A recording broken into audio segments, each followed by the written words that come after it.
For you on how to make cashew milk. So cashew milk could be compared to almond milk, same thing, just different nut. And you could do these exact same steps for almond milk as well. So the very first thing you need to do is you need to soak your cashews. So I put my cashews on a soak last night. I just completely covered them with some water. I'm not sure if you're able to see that here in my pantry.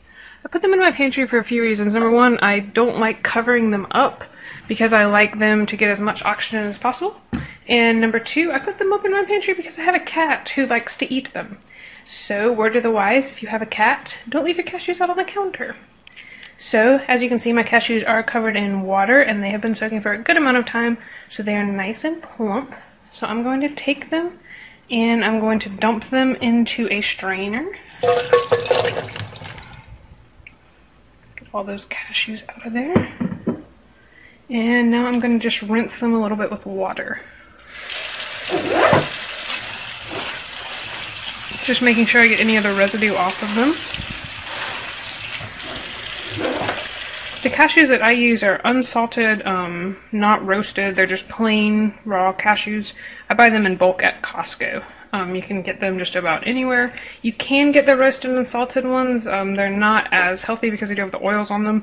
But if they are the salted ones, you can rinse the salt off by soaking them a little bit longer. I soaked mine for about 10 hours. You can soak them for less time. Probably 4 would be my minimum that I would suggest soaking them for. But now they're nice and soft and they're ready to be made into milk. So I'm going to take them over here to my Vitamix and I'm going to dump them in without spilling them, I hope.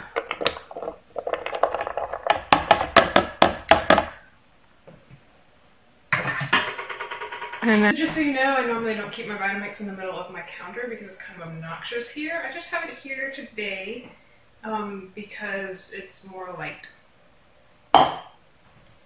So this was 1 cup of cashews before they started soaking. So I did 1 cup of cashews, covered them in water, soaked them overnight, and now I'm going to add 4 cups of water. So you can add less water or more water depending on how thick you want your milk to be, but I'm going to add 4 cups of water to 1 cup of cashews.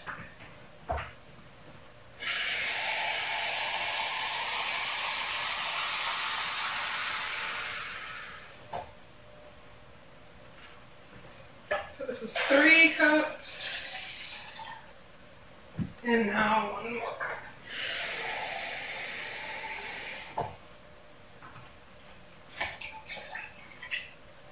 So now at this point we're making plain cashew milk, which would be unflavored, unsweetened. That's totally fine if that's something that you want.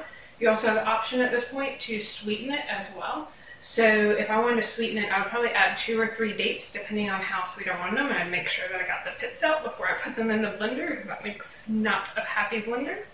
And then I'd also probably add maybe a teaspoon of vanilla, a little bit of cinnamon. That would make a really nice sweet drink. I could also add cocoa powder if I wanted to make a chocolate cashew milk.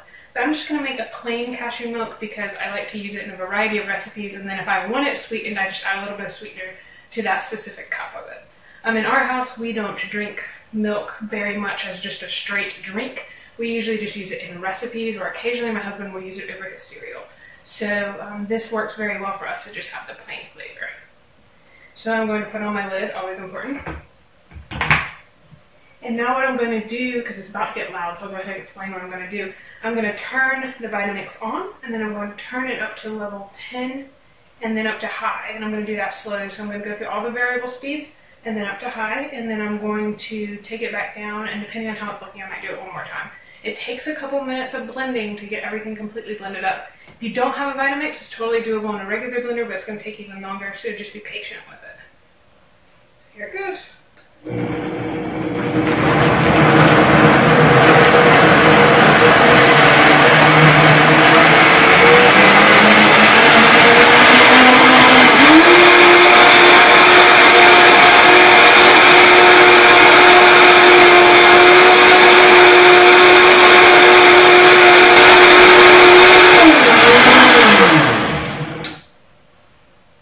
So since I've used a Vitamix for a long time, I can kind of tell when it is almost done because I can stop hearing chunks of things occasionally hitting the blades, which is a terrible sounding example, but when I stop hearing that, I know usually that it's done.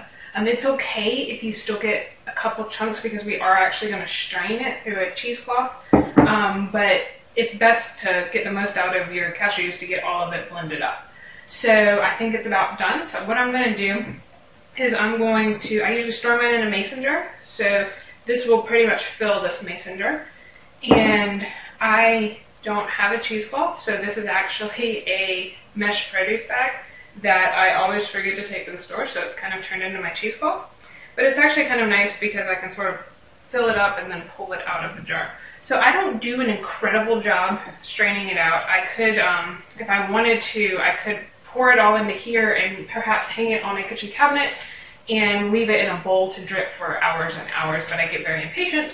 So what I normally do is I just pour it into the cheesecloth and just let it soak out through there, and then in a couple hours I'll come by and just pull the whole thing out, just squeezing as I go. With the pulp that will be left, because there will be a significant amount of pulp left, you can use it to make, you can dehydrate it and make cashew flour. You can use it in your smoothies for an extra boost of protein. That's what I normally do. I just keep it in a little container, stick it in the freezer, and then just pop it into a smoothie. Alright, so now we're going to open it up. Depending on how long you've been blending it, it could be significantly warm. I am going to use this handy thing that I have. It's a canning funnel. It really helps to direct everything down into the jar so that I don't lose a lot of it. So now I'm just going to pour it through. And this produce bag is porous enough that the liquid is going to go through, and then the pulp will stay.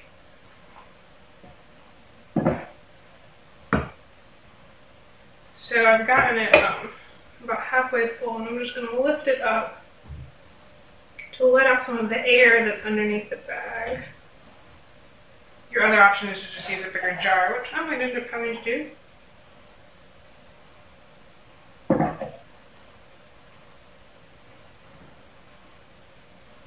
So now what I have is most of the milk has actually come out of the produce bag, and the pulp is in the middle, but most of it's still very wet. So what I'm actually going to do is stick this whole thing in the fridge like this. And I'll usually just stick my cap on top of it. I don't screw it on, I just stick it there. And I'll leave it like this for a few hours. I just go ahead and stick it in the fridge just to get it to cool down because it is rather warm. And so I'll stick it in the fridge like this for a few hours, and then I'll come back and pull that bag out. And when I do, it'll kind of pull all of the liquid out of the pulp. And at that point, it is good to go. Like I said, if I want to sweeten it, I could add some sweeteners. Otherwise, I can just use it like this in recipes. So I use this as a direct substitute for milk in any type of recipe. So it's a great non-dairy alternative. So now I will just stick it in the fridge. And there's my salad bar from yesterday. And it'll just hang out in there for a couple hours as it chills and drains. And then I will pull that bag out and wash it and everything. I just throw those bags in the washing machine, and then it's good to go. Thanks.